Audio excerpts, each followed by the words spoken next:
Hey everyone, welcome to this Arise Care online resource. We're so grateful that you join us here today.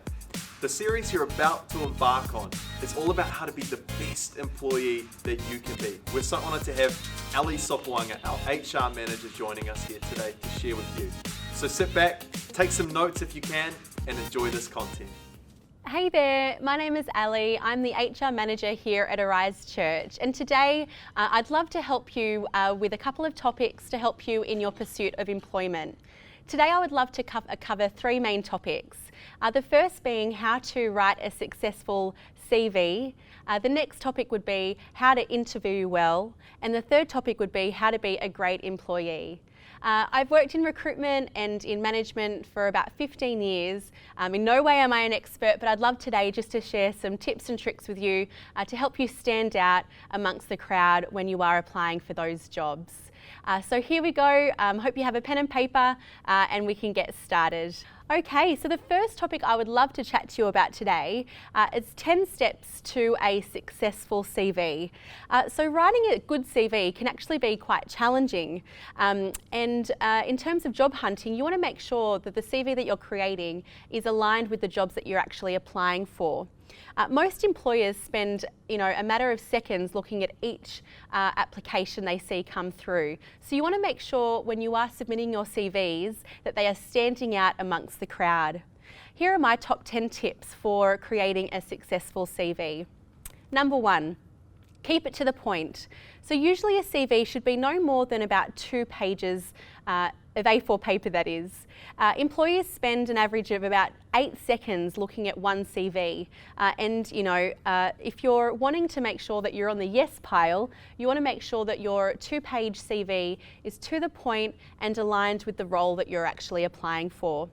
It's going to save you to, miss out on any roles that you'd really love to go for. There's plenty of CV templates online, and we'd also love just to share one with you as well, so we can actually get that to you too. Number 2, tailor your CV to the job.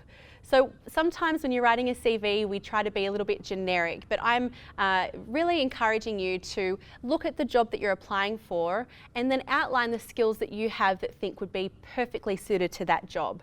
You'd be more than surprised with your experience that you'd actually have a lot more than what you think, that you just have to look at what the job's requiring and then you can have the skill set attached to that too. Research the company and use the job advertisement to work out exactly what skills you should point out to them. They will really appreciate the obvious effort that you're making with that. Number 3, include a cover letter.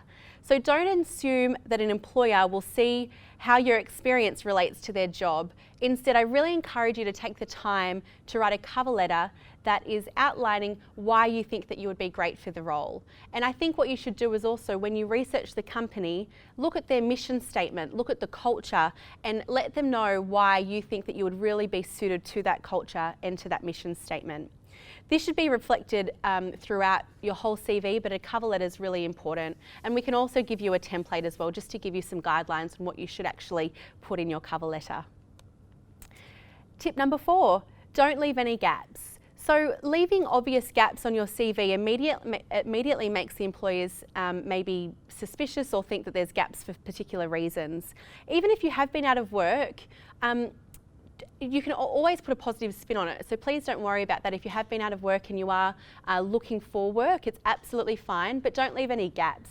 And I'd really encourage you, if you are waiting for a role or a job to come up, I would encourage you to actually get involved in some community work or do some training or do something that's going to really look great on your CV whilst you are waiting for your next role. Tip number 5, keep it current. You should keep your CV up to date whether you're looking for a job or not. Every time something significant occurs in your career or in your work experience, make sure you record it so you don't forget later of those little skills that you've been picking up on the way. Tip number 6, the error of your ways. Employers do look for mistakes on CVs, and if they find them, that will give them a reason to put it on the no pile. So do your very, very best to go through your CV and make sure that the spelling is perfect, the grammar is perfect. You can do a spell check online. You can get a friend to check it as well. Just make sure that there are no errors in your CV, and this will just make it look like you've put a lot of time and effort into your CV. A lot of the time your CV is a reflection on your presentation. So if somebody was to employ you, how they see your CV is what they're going to see maybe in the presentation you bring to the workplace as well. Yeah, if you're unsure, get a friend to double check it as well. I'm sure you've got a friend that's great at drafting that can definitely help you out. Tip number 7, tell the truth. That seems quite obvious, but just make sure that you're telling the truth, and that sometimes you might feel like you need to put a little white lie in the resume to make yourself stand out from the rest, but you really can look at all your skills and experiences, and you'll be really surprised of how much actual skill and experience you do have, even if it was from working at a supermarket, or from your studying, or if it's from, might be babysitting or nannying, whatever it is. There's so many skills and attributes that you have learnt through those jobs that you can apply to lots of different roles. So I just think if you are to be caught out, it's not a very good look maybe in your reference checklist when somebody's calling your references. It's best just to always tell the truth. Okay. Here we go, number 8, make it look good, make it look presentable, make it stand out. So I would highly recommend that you would use lots of white space and make it really clear, use really clear font, make it a really nice size font, like a 12 to 13, so it's not too large but not too small, so it's really easy for the person that's sifting through all of the CVs, that they can actually read exactly what you're writing out. So we live in a world where image is everything, and that also goes for your CV. So take some time to pretty it up. Use bullet points and keep sentences short.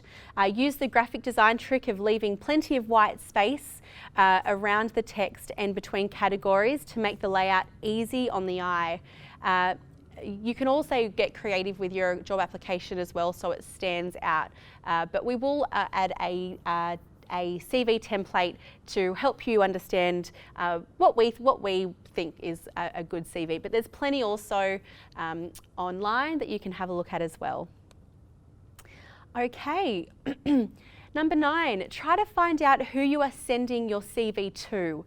So do some background research. So like I said before, do some research on the company. Make sure that your CV is aligned with the skill sets they're after, but also understand who maybe is the candidate manager, who is the person that is looking through all of the emails, and if you can make it personable to that person, even by using their name to attention the email to.